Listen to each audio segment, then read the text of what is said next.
Middle ইস্টের এই ঘটনাতে সারা পৃথিবীতে জ্বালানির একটা ক্রাইসিস সৃষ্টি হয়েছে। আমরা তো এই পৃথিবীর মধ্যে আছে, এই গ্লোবের মধ্যেই তো আমরা আছি, আমাদেরও তো শর্টেজ হয়ে গেছে। যেগুলো কমিটমেন্ট ছিল সেগুলো আসা বন্ধ হয়ে গেছে।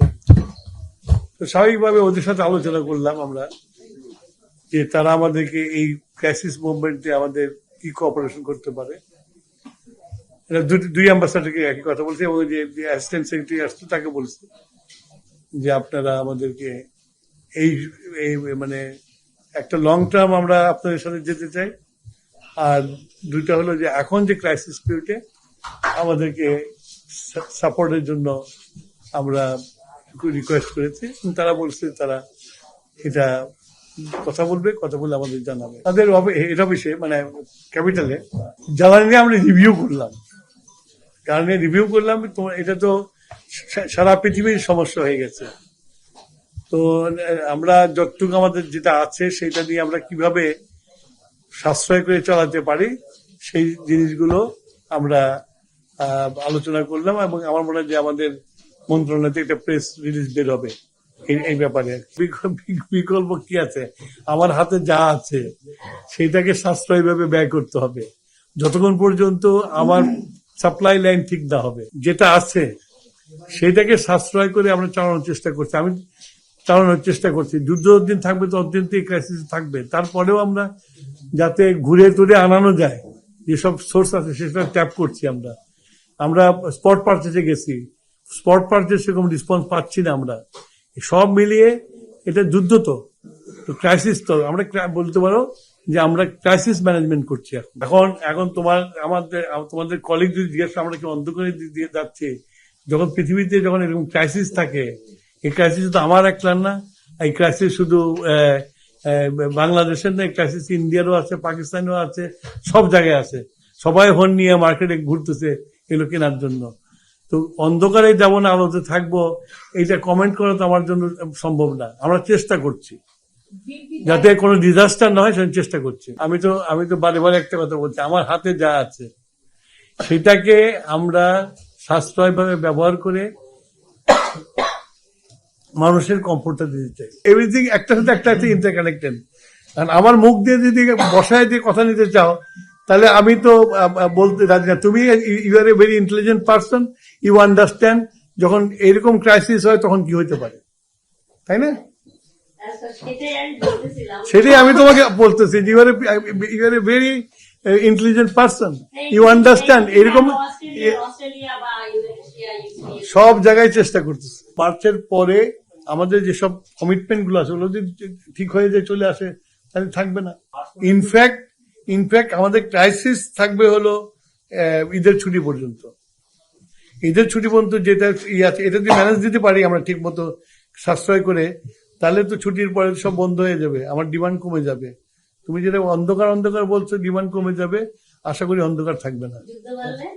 হ্যাঁ, যুদ্ধ বলছে সারা দেশ অন্ধকার, সারা পৃথিবী অন্ধকারে যাবে। আমি তো গ্লোবের বাইরে না, তাই না? সেক্টর রেশনিং করবো আমরা। শুধু তাই না, হঠাৎ করে ডিজেল সেল বেড়ে গেছে এবং এই ডিজেল সেল হঠাৎ করে বেড়ে যাওয়ার কারণ হচ্ছে বর্ডারের ওপারে চলে যাচ্ছে, কেন বর্ডারের ওপারে দাম বেশি। তো সেটাও তো আমাদের কন্ট্রোল করতে হবে। সেটা কন্ট্রোল করে সেগুলি বললাম সব সাশ্রয় করবো। এই জন্য অলরেডি আমি বিডিআর চিফের সাথে কথা বলছি, বিজেপি চিফের সাথে কথা বলছি বর্ডার টাইট করার জন্য। আমরা অল ডিসিদেরকে বর্ডার এরিয়ার ডিসিকে বলে দিচ্ছি ইয়েতে, এবং ওই এরিয়াতে আমরা ডিজেল বিক্রিতে রেশনিং করতেছি। বাস্তবতা এটা শুধু আমরা না, আমার যদি এনার্জি না থাকে আমার পাওয়ার আসবে কই থেকে? এটা তো বোঝা যায় তো কি হবে। তবে চেষ্টা করতেছি আমি এখনো বলতেছি মাই ইন্টেনশন যাতে মিনিমাম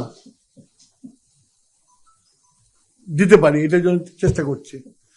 এবং এখন পর্যন্ত আমার মনে হয় যে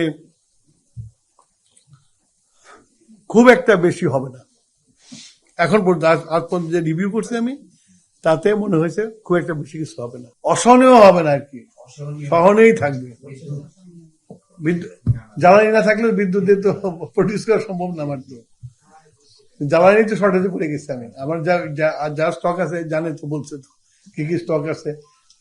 পেট্রোল চেয়ারম্যান তো বলে দিচ্ছে। ইউক্রেন তো একটা জায়গায় ছিল, এখন এটা তো একবারে মাঝখানে এখানে, এবং যারা জ্বালানি দেয় সবাই, সরবরাহ করে সবাইকে, সেখানে হচ্ছে। তো naturally this crisis is bigger then Ukraine crisis. তো এটা তো বুঝতে হবে যে আমরা একটা বিরাট ক্রাইসিসের মধ্যে আছি, এবং সবাই যদি সহযোগিতা না করে তাহলে এই ক্রাইসিস থেকে উত্তরণ হওয়া খুব কঠিন। ক্রাইসিসটা তো বড়। কোন ইয়ের কাতারের ইয়েতে রিফাইনারিতে বোম পড়ছে, ইয়েতে সৌদিতে বোম পড়ছে, যারা নাকি মানে প্লেয়ার আর কি ইয়েতে এই সেক্টরে। ন্যাচারালি একটু হবে, তবে আমরা চেষ্টা করবো, আমাদের কাজ হলো যাতে কম কম এর মধ্যে পার করে নিয়ে যায়। আমার যা আছে, আমার সাপ্লাই লাইন স্লো হয়ে গেছে, যা আছে সেইটাই আমরা সাশ্রয়ভাবে ব্যবহার করব। এর জন্য দেশের মানুষকেও, জনগণকেও, নাগরিককেও এটাকে বুঝতে হবে, বুঝে আমাদের সাথে সহযোগিতা করতে হবে এবং অপচয়টা বন্ধ করতে হবে। এই যে এখন মার্কেটগুলোতে আলোকসজ্জা করা, পৃথিবীতে যুদ্ধ চলছে, এর মধ্যে আলোকসজ্জা করার তো প্রয়োজন নাই।